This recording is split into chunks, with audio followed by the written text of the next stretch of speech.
Assalamualaikum warahmatullahi wabarakatuh. Halo semuanya, kami dari kelompok 5 mata kuliah makroekonomi Islam yang akan menjelaskan tentang perdagangan internasional dalam perspektif Islam.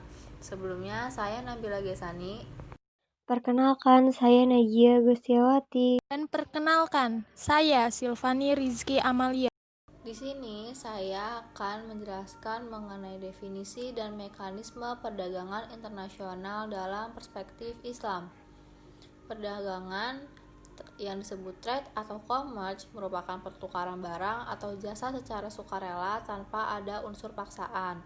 Akan tetapi, kata perdagangan commerce sering digunakan di Inggris yang mana menunjukkan pertukaran barang atau jasa yang dilakukan antar negara dan bukan perorangan. Perdagangan internasional merupakan gerakan pertukaran berbagai barang, modal, serta pertukaran tenaga kerja antar negara di dunia. Menurut teori klasik dalam perdagangan internasional menyatakan bahwa kekayaan negara diukur dengan uang. Alat utama untuk mencapai kekayaan tersebut melalui perdagangan luar negeri. Hal ini tidak akan tercapai kecuali jika terjadi surplus pada ekspor daripada impor. Menurut teori modern, dalam perdagangan internasional, peran terpenting pada perdagangan internasional tergantung pada peran yang dimainkan oleh uang, pertukaran barang atau jasa, serta keseimbangan harga pada negara. Perdagangan merupakan aspek muamalah dalam Islam, yaitu masalah yang berkenaan dengan hubungan horizontal dalam kehidupan manusia. Maka dari itu, dalam hal ini mendapat perhatian dan penekanan khusus dalam ekonomi Islam. Aktivitas perdagangan harus sesuai dengan ketentuan-ketentuan yang digariskan oleh agama yang nantinya bernilai ibadah. Artinya, dalam perdagangan, selain mendapat keuntungan material, juga bisa mendekatkan diri kepada Allah. Pengertian perdagangan internasional menurut pandangan Islam adalah proses jual beli yang terjadi antar orang dan negara, bukan antar orang individu dari satu negara. Tujuan dengan adanya perdagangan internasional adalah agar terjadinya proses pertukaran barang dan jasa serta berbagai elemen produksi lainnya ke beberapa negara guna mencapai keuntungan bagi berbagai pihak yang melakukan pertukaran. Selanjutnya, peranan ekspor dan impor terhadap perekonomian. Secara fisik, ekspor diartikan sebagai pengiriman dan penjualan barang buatan dalam negeri ke negara-negara lain. Pengiriman ini akan menimbulkan aliran pengeluaran yang masuk ke sektor perusahaan. Pada umumnya, perekonomian negara-negara berkembang lebih banyak berorientasi ke produksi barang primer atau produk-produk pertanian, bahan bakar, hasil hutan, dan bahan-bahan mentah daripada barang sekunder dan barang tersier seperti manufaktur dan jasa-jasa. Komoditi-komoditi primer tersebut merupakan andalan ekspor yang utama ke negara lain, baik ke negara maju maupun ke sesama negara berkembang. Sekalipun ekspor sangat penting bagi negara-negara yang sedang berkembang pada umumnya, namun pertumbuhan ekspor ternyata tidak dapat mengimbangi ekspor negara-negara maju. Pada dasarnya, kepentingan ekspor di suatu negara selalu berbeda dengan negara lain. Faktor yang lebih penting dalam menentukan ekspor adalah kemampuan dari suatu negara untuk memproduksi barang-barang yang dapat bersaing dalam pasaran luar negeri. Bicara tentang impor, secara fisik, impor merupakan pembelian dan pemasukan barang dari luar negeri ke dalam suatu perekonomian negara. Aliran barang ini akan menimbulkan aliran keluar atau bocoran aliran pengeluaran sektor rumah tangga ke sektor perusahaan. Dengan demikian, sejauh mana ekspor dan impor mempengaruhi keseimbangan pendapatan nasional tergantung pada ekspor neto, yaitu ekspor dikurangi impor. Berbeda dengan ekspor, fungsi impor sangat berhubungan dengan pendapatan nasional. Permintaan impor dipengaruhi oleh tingkat pendapatan negara pengimpor. Harganya juga relatif, yaitu perbandingan antara harga barang-barang yang dihasilkan di dalam negeri dan harga barang-barang yang dihasilkan di luar negeri, dan faktor lain seperti selera, kualitas produk, dan sebagainya. Selanjutnya, teori-teori perdagangan internasional. Yang pertama, teori dari Abu Ubaid. Kitab Al-Amwal merupakan sebuah mahakarya tentang ekonomi yang dibuat oleh Abu Ubaid, yang menekankan beberapa isu mengenai perpajakan, hukum, serta hukum administrasi dan hukum internasional. Kitab Al-Amwal secara komprehensif membahas tentang sistem keuangan publik Islam, terutama pada bidang administrasi pemerintahan. A. Tidak adanya nol tarif. B. Cukai bahan makanan pokok. C. Ada batas tertentu untuk cukai. Yang kedua, teori dari Adam Smith. Karyanya yang terkenal adalah buku An Inquiry into the Nature and Causes of the Wealth of Nations, disingkat The Wealth of Nations, adalah buku pertama yang menggambarkan sejarah perkembangan industri dan perdagangan di Eropa serta dasar-dasar perkembangan perdagangan bebas dan kapitalisme.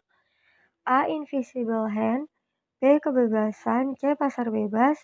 Dan D. Keunggulan dalam produksi. Perbandingan konsep pemikiran Abu Ubaid al-Qasim dan Adam Smith. Abu Ubaid al-Qasim dan Adam Smith memiliki kesamaan dalam pemikiran mereka tentang harta dan pendapatan suatu negara. Dalam hal ini, mereka mengakui bahwa suatu negara akan maju dan berkembang jika pendapatan negara itu besar, sehingga mampu menyelesaikan masalah-masalah ekonomi seperti perdagangan internasional. Perdagangan internasional yang menyebabkan kondisi ekonomi negara menjadi stabil.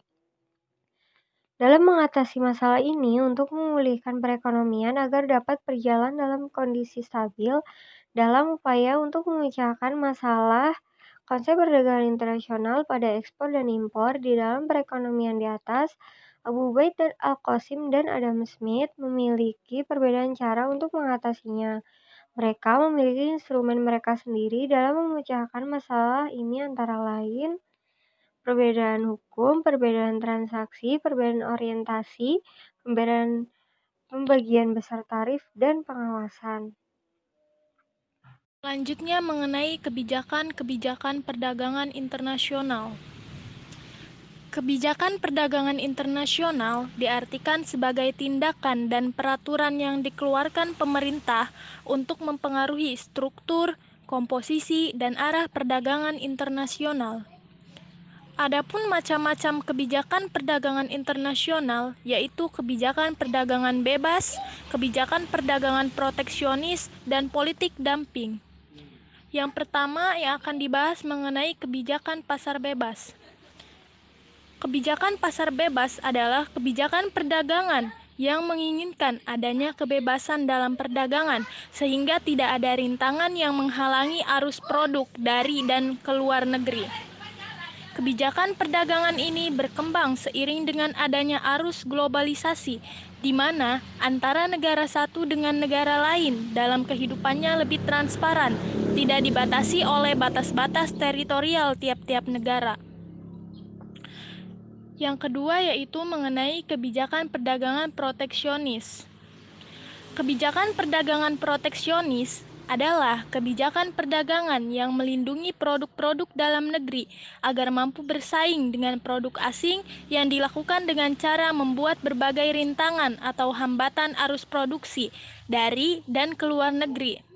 Adapun macam-macamnya terdiri dari kuota impor, kuota ekspor, subsidi, tarif impor, tarif ekspor, premi, diskriminasi harga, larangan ekspor, dan larangan impor.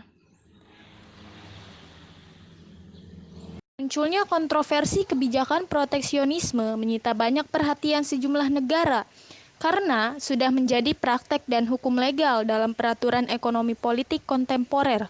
Proteksionisme mengandung dua makna, yakni pertama, merupakan paham yang menekankan usaha pemerintah untuk melindungi dunia usaha. Dan kedua, merupakan usaha pemerintah untuk memberikan hambatan-hambatan perdagangan seperti tarif kuota, pajak, dan lain-lain untuk melindungi industri dalam negeri dalam perdagangan ekspor atau impor dari produk negara lain.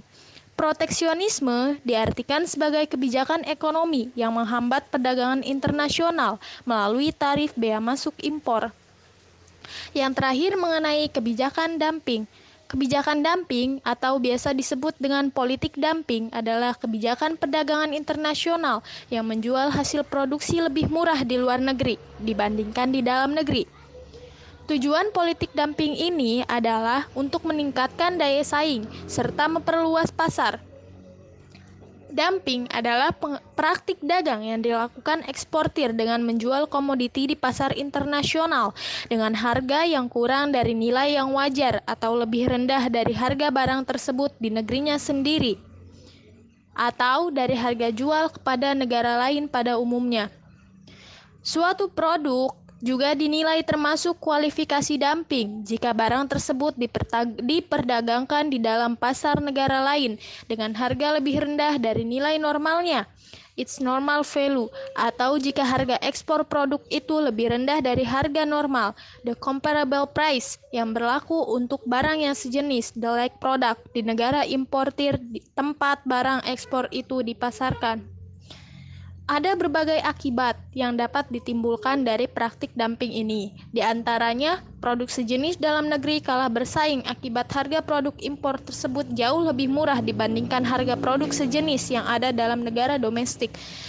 Pemutusan hubungan kerja secara besar-besaran karena perusahaan dalam negeri harus menghemat biaya operasionalnya agar dapat bersaing dengan barang-barang impor yang harganya sangat murah, dan yang lebih parah lagi adalah tutupnya perusahaan dalam negeri akibat produksinya terus menurun dan barang-barangnya tidak laku di pasaran.